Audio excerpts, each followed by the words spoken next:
दोस्तों याद करो, एक जमाना था जब एक एसएमएस भेजने के लिए भी सिग्नल के इंतजार में लोग छतों पे जाते थे, और आज आप एक बटन दबाते हो और एचडी में मूवी सेकंड्स में डाउनलोड हो जाती है। ये सफर है मोबाइल स्पेक्ट्रम टेक्नोलॉजी का, जहां 1G से शुरू होके आज हम 5G तक पहुंच गए हैं। लेकिन क्या आपने कभी सोचा है कि ये 3G, 4G, 5G है क्या और इनमें डिफरेंस क्या है? आसान भाषा में सीखते हैं, तो चलो शुरू करते हैं। देखो, ये 1G, 2G, 3G ये सभी मोबाइल नेटवर्क्स की जनरेशन है। जी का मतलब है जनरेशन, और ये सब कुछ शुरू हुआ था 1980s में 1G से, जो एक एनालॉग टेक्नोलॉजी पर बना था। 1G में आपकी आवाज के सिग्नल्स को रेडियो वेव्स में बदल के ट्रांसमिट किया जाता था। इसमें प्राइवेसी बिल्कुल भी नहीं होती थी, मतलब कोई भी फ्रीक्वेंसी को टैप करके आपकी बातें सुन सकता था। 1G नेटवर्क में सिर्फ बात हो सकती थी, कॉल की क्वालिटी बहुत बेकार होती थी और स्पीड सिर्फ 2.4 kbps। फिर 1990s में आया 2G। इसमें एनालॉग को बदल के डिजिटल सिग्नल्स का यूज हुआ। ये एक गेम चेंजर था, क्योंकि डिजिटल टेक्नोलॉजी ने सिक्योरिटी और एफिशिएंसी दोनों बढ़ा दी। सबसे बड़ी बात,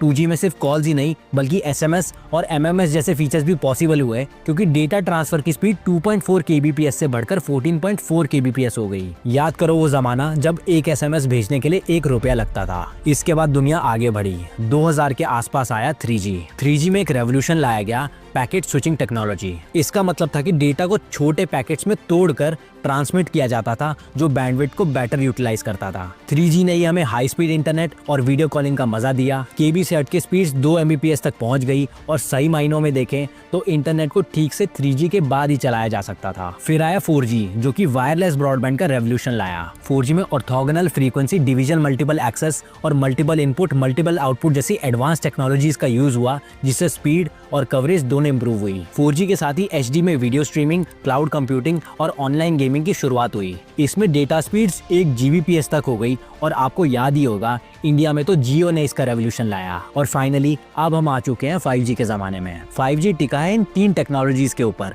मिलीमीटर वेव्स, बीम फॉर्मिंग और network slicing. Millimetre wave signals के हाई फ्रीक्वेंसी बैंड्स हैं जो 10 Gbps तक स्पीड दे सकते हैं। बीम फॉर्मिंग का मतलब है कि सिग्नल को डायरेक्ट आपके डिवाइस पर फोकस किया जाता है, जिससे इंटरफेरेंस कम होती है। और नेटवर्क स्लाइसिंग का मतलब एक नेटवर्क को अलग अलग यूसेज के लिए डिवाइड करना। फॉर एग्जांपल, जैसे गेमिंग के लिए लो लेटेंसी वाले नेटवर्क का यूज कर सकते हैं, और IoT डिवाइसेस के लिए रिलायबल नेटवर्क का। 5G का सबसे बड़ा एडवांटेज है अल्ट्रा लो लेटेंसी, मतलब इसमें डिले नहीं होता। इसका यूज करके सेल्फ ड्राइविंग कार्स तक चलाई जा सकती हैं। तो दोस्तों, ऐसे हम 1G की टूटी फूटी कॉल से लेके 5G तक पहुंच पाए हैं, जहां इंटरनेट से चलने वाली कार्स भी पॉसिबल हो चुकी हैं। इसको टेक्नोलॉजी का रेवोल्यूशन ही कहेंगे। और अब तो धीरे धीरे 6G की बातें भी चल रही हैं। खैर, आप फीडबैक में बताओ कि आपने कौन से G से फोन चलाना शुरू किया था, और अगर वीडियो पसंद आई तो लाइक और शेयर करना मत भूलना।